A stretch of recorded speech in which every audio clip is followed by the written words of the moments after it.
Next Tuesday, we continue the fight in the last primary in Washington, D.C.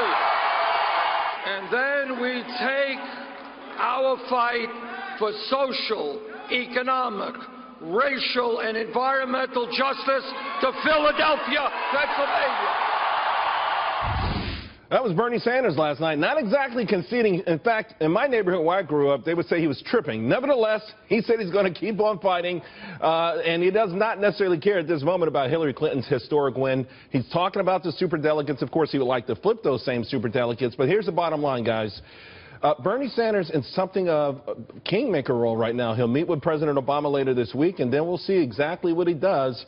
In the meantime, he is stealing the thunder from Clinton, and, well, Donald Trump wants to woo him as well. And here to help me talk it all out, Christi Kunzig, Cathy Taylor, and author of the new book. Let me promote this one, The New Black, and congratulations. Is that Red is the New Black? I'm sorry. Red is the New Black. Can't wait to get it. And, of course, Lauren Leader-Chivee is back with us as well. Cathy, let me start with you. Bernie Sanders, I mean, he really has shocked the world. He's energized young people.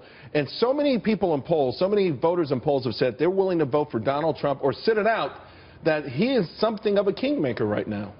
Well, you know, it's really interesting. Both people from both sides of the aisle absolutely respect the campaign that Bernie Sanders has run. You can vehemently disagree with him like I do, but people are respecting the campaign he ran. It was consistent, it was on message, it was reasonably polite as far as this campaign goes. But you know, Hillary had 4 days in 2008 before she conceded gracefully.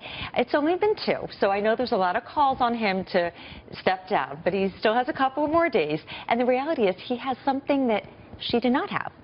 He has a nominee right now who is under investigation. And that is a major, major, major difference. Christi, he really rode the wave of millennials. Your friends, I know you didn't vote for him, but I bet you got a lot of friends who actually probably did. And he might be the one who can get them off the sofa in November to go pull that lever. He definitely is. And I think if Trump wants to steal some of those supporters from him, maybe they could team up and give everyone free college tuition to Trump University. Might get some of them down there. But I think a lot of his supporters are really going to start focusing on Trump. Exit polls have shown that in states like Indiana and West Virginia, the biggest concern to his supporters is jobs and the economy, and 50% of them said that they would support Trump over Clinton. You know, I want to listen because Donald Trump, he made a plea, an open plea last night to Bernie supporters. Take a listen to this. To all of those Bernie Sanders voters who have been left out in the cold by a rigged system of superdelegates, we welcome you with open arms.